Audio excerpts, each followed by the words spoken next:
Assalamualaikum warahmatullahi wabarakatuh. Kali ini kita akan membahas 4 macam wanita ahli neraka. Sebelum kita mulai, mari kita dukung dulu channel ini dengan cara subscribe dan share sebanyak-banyaknya agar channel ini semakin berkembang dan banyak menyebarkan ilmu yang bermanfaat untuk tentunya menambah keimanan dan ketakwaan kita kepada Allah Subhanahu wa taala.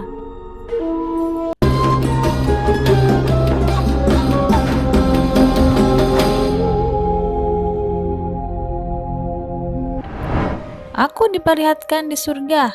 Aku melihat kebanyakan penghuninya adalah kaum fakir. Lalu aku diperlihatkan neraka. Aku melihat kebanyakan penghuninya adalah para wanita. Hadis riwayat Bukhari dan Muslim.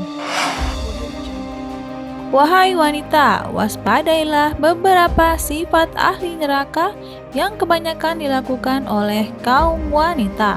Adapun beberapa sifat di antaranya mungkin juga kita miliki. Astagfirullah. Misalnya 4 sifat berikut ini. Yang pertama, kufur terhadap suami. Saya diperlihatkan neraka. Saya tidak pernah melihat pemandangan yang sangat mengerikan dan saya melihat kebanyakan penghuni neraka adalah para wanita. Mereka bertanya, "Kenapa wahai Rasulullah?" Beliau bersabda, "Dikarenakan kekufurannya." Lalu ada yang berkata, "Apa kufur kepada Allah?" Beliau menjawab, "Kufur terhadap pasangannya." Maksudnya adalah mengingkari kebaikannya. Jika Anda berbuat baik kepada salah seorang wanita sepanjang tahun, kemudian dia melihat Anda sedikit saja kejelekan, maka dia akan mengatakan, "Saya tidak melihat kebaikan sedikit pun dari Anda." Hadis riwayat Bukhari. Wanita yang kufur pada suaminya adalah ia yang selalu menganggap suaminya penuh celah dan kekurangan.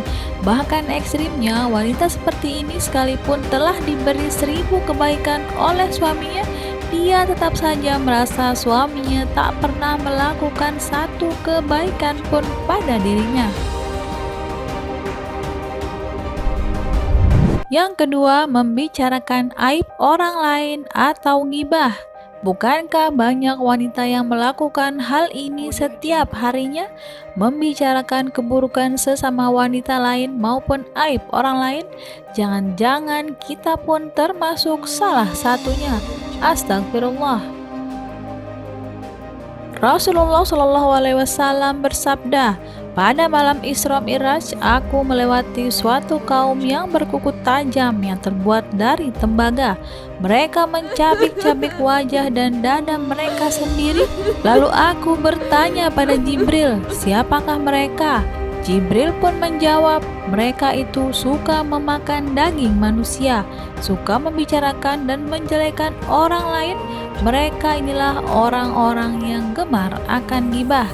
Dari Abu Daud yang berasal dari Anas bin Malik radhiyallahu anhu. Yang ketiga, wanita pezina. Rasulullah telah menjamin surga bagi orang-orang yang bisa menjaga lisan dan kemaluannya. Akan tetapi tetap ada saja wanita yang gemar berzina dan melampaui batas, menggoda para pria untuk melakukan maksiat bersamanya. Nauzubillahi min dzalik. Dan orang-orang yang tidak menyembah yang lain beserta Allah dan tidak membunuh jiwa yang diharamkan Allah kecuali dengan alasan yang benar dan tidak berzina, barang siapa yang melakukan demikian itu niscaya dia mendapat pembalasan dosanya, yakni akan dilipat gandakan azab untuknya pada hari kiamat, dan dia akan kekal dalam azab itu dalam keadaan terhina. Quran Surat Al-Furqan.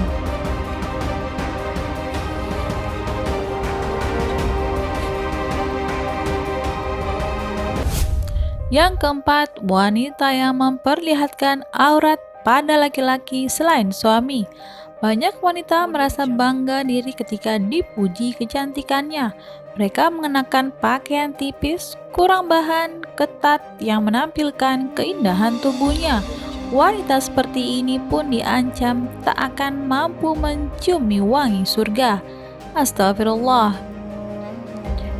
Ada dua golongan manusia yang menjadi penghuni neraka yang sebelumnya aku tidak pernah melihatnya, yakni sekelompok orang yang memiliki cambuk seperti ekor sapi yang digunakan untuk menyakiti umat manusia, dan wanita yang membuka auratnya dan berpakaian tipis merangsang melenggak-lenggok dan berlagak, kepalanya digelung seperti punuk onta. Mereka tidak akan dapat masuk surga dan mencium baunya. Padahal bau surga dapat tercium dari jarak sekian-sekian. Hadis riwayat Imam Muslim. Betapa ngerinya menjadi manusia yang kelak akan masuk neraka.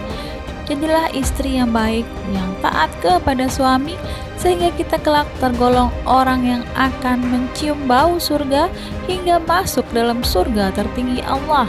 Demikian dari video DPB, semoga dapat bermanfaat dan dapat membuat kita semakin bertakwa kepada Allah Subhanahu wa Ta'ala. Terima kasih. Assalamualaikum warahmatullahi wabarakatuh.